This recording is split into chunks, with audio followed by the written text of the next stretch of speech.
Welcome back to the Real News Network and our series of interviews with William Engdahl. We're discussing the global economic crisis. Are we looking at a 2 or 3 year short-term recession? Are we looking at a 10-year serious depression? And what are the potential political consequences of all of this? Mr. Engdahl is a political economist, author of A Century of a War, Anglo-American Politics, and the New World Order. William joins us from Frankfurt, Germany. Thanks for joining us, William.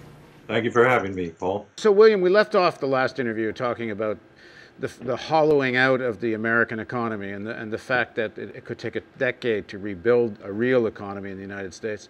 Is England, where is England? More in the European basket or more in the American basket? England is square in the American basket. It's go back to the 1980s. You had this Thatcher Revolution in 1979 with Margaret Thatcher, where she began the privatization of state industry in Britain, the rail system, the natural gas, all sorts of things, and a neglect of industry in favor of the City of London financial services.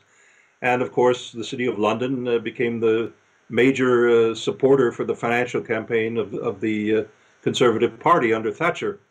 So very much a similar process parallel to what happened in Wall Street, where the deindustrialization of America back in the 70s and the 80s was replaced by the growth of Wall Street and the major banks like Citigroup, JP Morgan Chase today, Bank of America, and so forth.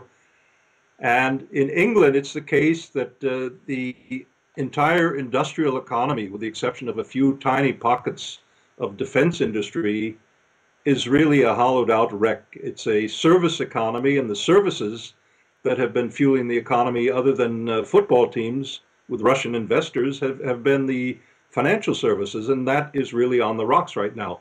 The situation that Prime Minister Gordon Brown faces is the worst economic downturn in the UK since the war, and that was a pretty bad period in England. Last week, 2 million people marched in Paris. One of their demands was the nationalization of the banking system.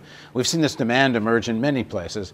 What do you think of it? I think, number one, it's a very real possibility. They're inching up on it in a very destructive way, in my estimation. Gordon Brown has de facto nationalized the Royal Bank of Scotland.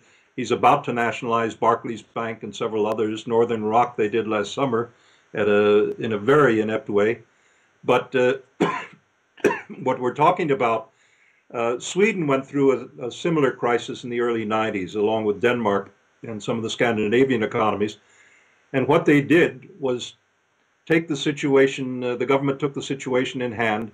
They created a state agency called Securum, and they took the banks that wanted to be nationalized and cleaned up, and they created a bad bank, good bank model. So the bad bank, the state took all the toxic waste assets and put them in a deep freeze. They thought maybe for 15 years. It ended up being 3 to 5 years for most of the assets. These were real estate assets in Stockholm and Gothenburg and other major cities. And they were boondoggle projects, high-rise skyscrapers, office buildings that had no tenants.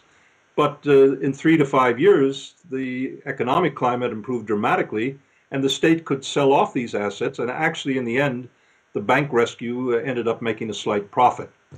So this model is not, we're not talking about a return to Bolshevism here. We're talking about a rational system where the state can take on certain debt burdens over time that the private banking sector cannot. And because of its need to earn profits and so forth. So the state takes on the risk of these high-risk assets, and the banks have the obligation to continue lending to the private sector. That is the real problem in Europe. It's a little bit different from the U.S. In the U.S., there's been a critique that if you don't have a model where you can force banks to loan in the public interest and or set up a real public bank that loans in the public interest, then what you're doing is making the toxic waste public and more profits private, and you actually don't change it. You don't really change anything. Well, that's what Paulson and Geithner did up to the end of the Bush administration, and I don't see any indication yet, although it's a little bit early, that the same Geithner as Treasury Secretary is going to make any big improvement on that. They've made a disaster of the TARP rescue plan so far, and costing taxpayers hundreds of billions of dollars. It's just incredible. people should be going to jail, not getting golden parachutes on Wall Street, but the opposite is the case. William, some of the pundits on television, politicians are talking about a 2 or 3 year recession, that the stimulus package is going to be effective. They're already starting to talk about who's going to pay for the recession. What do you think is the case? Well, number one, it's political wishful thinking that they're putting forth, 2 to 3 years. But number two, who's going to pay for it? Well, of course, the taxpayer is what they're going to stick the burden onto. Unless there's some kind of a taxpayer revolt in America. I don't see it at the moment, but anything is possible in these conditions. It really, I think we're in a return to the kind of political turmoil that America saw and the United States saw in the 1930s, where you had these great national drives for unionization, and you had active political parties that were Democrats and socialist or what will you, but they were fighting to get a decent wage and a decent job. And after 30 years of moribund labor, or actually labor busting programs since the Reagan era, I think there's going to be all sorts of protests and demands to redress the imbalances of the 8 years of Republican Bush administration policies. In the next segment of our interview, let's talk about the underlying cause of the crisis. You've talked about the hollowing out of the economy, but is there also the issue of just the fact that wages aren't moving, and the lack of real purchasing power has led to all these ways of circulating capital through loaning people money, and eventually people can't pay back this debt? So the whole issue of people's standard of living and wages, and what role does it play in causing the crisis and in a recovery? Please join us for the next segment of our interview with William Engdahl.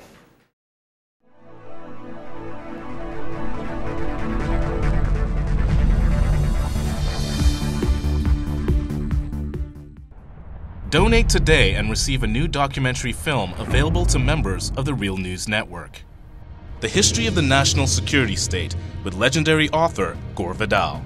Bonus features of the DVD include an in-depth response to Vidal from ex-CIA analyst Ray McGovern, who served under 7 U.S. presidents, an exclusive interview with Colin Powell's former Chief of Staff Larry Wilkerson, and an insightful interview with oil policy analyst Antonia Juhas.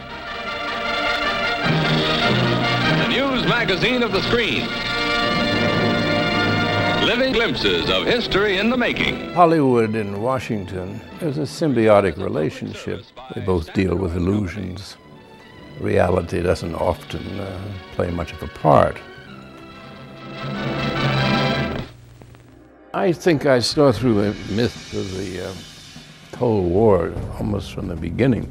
I was a Washington political kid from a political family. Roosevelt first had radio because he had this great speaking voice and everyone liked to hear. Truman proceeded to break every arrangement that Roosevelt had set up for a peaceful coexistence. And Truman thought that it would be a good idea. Why not just stay armed all the time? And then he devised the national security state. You've got to go up and swear allegiance to the United States or else you're a commie. I mean, we had imported fascism. We get Dwight Eisenhower, who said that we have this great military industrial complex. It is a dangerous thing. And he said this is going to change everything. And the way our country's governed is going to change us politically. Along comes Jack Kennedy, who wanted to make his mark, believed in the Cold War. But he said in this kind of politics, it is the appearance of things that matters. I think everybody should take a sober look at the world about us. The national security state still exists, only it isn't communism anymore, it's terrorism. This is the most serious thing that has happened in the history of the United States. Knowledge is power. We need an honest news system. We need the real news. This is the sort of thing we can build right now without anyone else's permission from the government or from the business community. It's the power's in our hands. If we're not going to sleepwalk into more wars, we think we need to start with a television news network that won't bow to pressure and has the courage to seek facts. And that means independent economics. And that's why we need you. Make a tax-deductible donation now of at least $10 a month or a one-time give of at least $75. As a thank you for your support, we will send you the new documentary film, The History of the National Security State.